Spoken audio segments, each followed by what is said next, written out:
Demotivation तो काफ़ी हुआ था कि एक एक राउंड से बहुत नज़दीक पहुंच के फिर मैं मतलब सिलेक्शन नहीं हुआ, लास्ट राउंड पहुंच गई थी।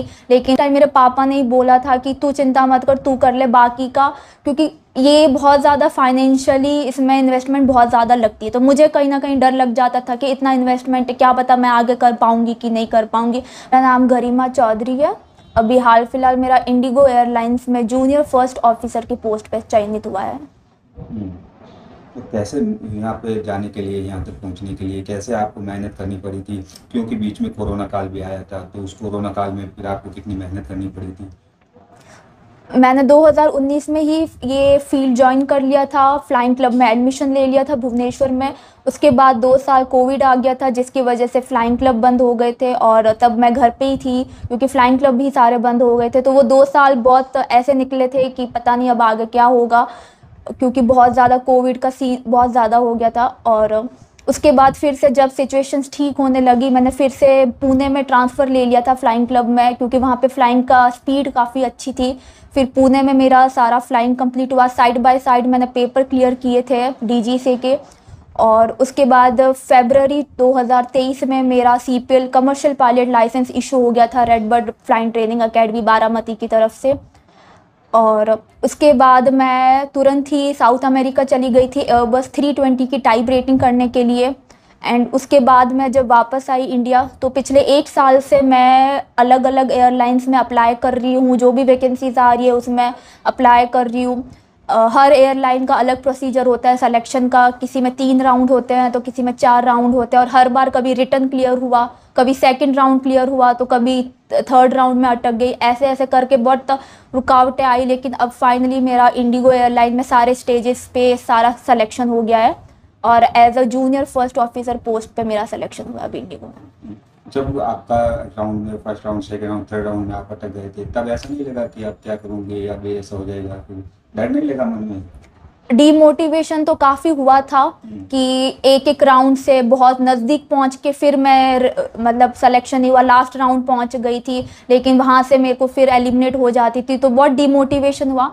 बट यही था कि करना तो है ही अब, क्योंकि अब इतना दूर तक आ गई हूँ, इतना मेरी पढ़ाई पे भी इतना इन्वेस्टमेंट हो चुका है, तो हार तो नहीं माननी थी। और हर बार फिर मैं हर अगली वैकेंसी में फिर से मेहनत करती थी, बहुत ज़्यादा हार्ड वर्क करके एक्स्ट्रा एफर्ट्स डाल के मैंने फिर इस बार इंडिगो में तो मैंने अपना 100% डाल के सिलेक्शन करवा। बाड़मेर की बेटी जो है वो अब फ्लाइट हो जाएगी। बाड़मेर में तो यहाँ तक तो बेटियों को घर से बाहर निकलना और मोटरसाइकिल चलाने पे भी लोग कहते हैं कि ये बेटी मोटरसाइकिल चला रही है, क्या करेगी, लेकिन आप तो अब जो है प्लेन उड़ाएगी।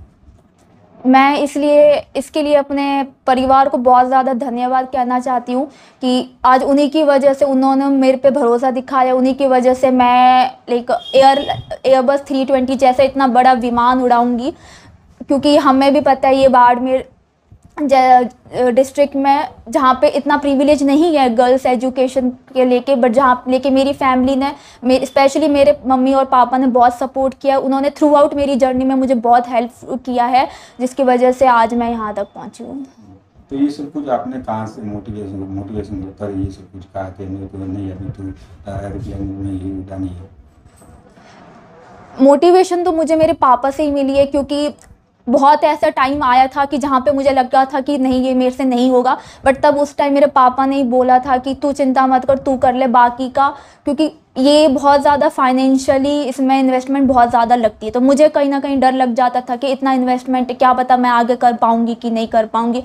बट हर बार मेरे पापा ने यही कहा है कि तू फाइनेंशियल का मत सोच, तू अपना हार्डवर्क कर, अपनी मेहनत कर, अगर तू उस पर फोकस कर, बाकी फाइनेंशियल का मैं खुद देख लूँगा। तो उनकी वजह से वो मुझे बहुत ज़्यादा वो मिला, लाइक उन्होंने मुझे बहुत ज़्यादा मोटिवेट किया हर स्टेज पे।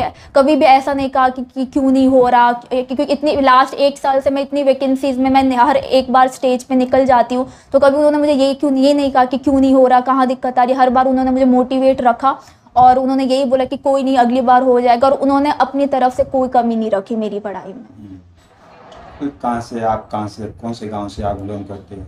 मैं मूल गांव उंडू कश्मीर से बिलोंग करती हूँ, तहसील सेब है।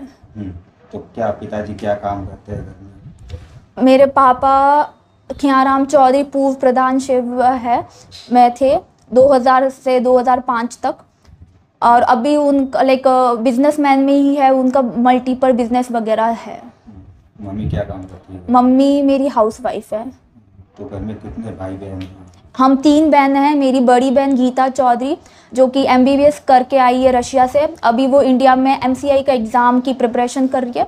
और छोटी बहन लक्षिता चौधरी जिसने हाल फिलहाल 10th बोर्ड का एग्ज़ाम दे के 11th क्लास में आई है वो। एयरलाइंस तो सब प्राइवेट है, लेकिन सरकारी जॉब में कहीं और आपका सपना कहीं?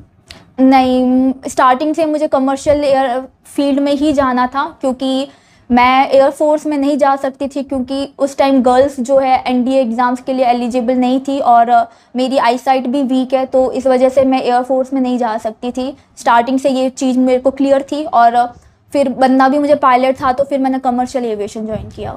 जब आपका फाइनली सिलेक्शन हो गया तब घर में किस तरह से खुशियाँ मनाई जा रही थी और आपके पास किस तरह से फ़ोन आ रहे थे बधाई वाले की? सब लोग बहुत ज़्यादा ही खुश हैं। मेरे मम्मी और पापा सबसे ज़्यादा उनको खुशी हुई, मेरे दादा और दादी वो भी बहुत ज़्यादा खुश है, घर में खुशी का माहौल है।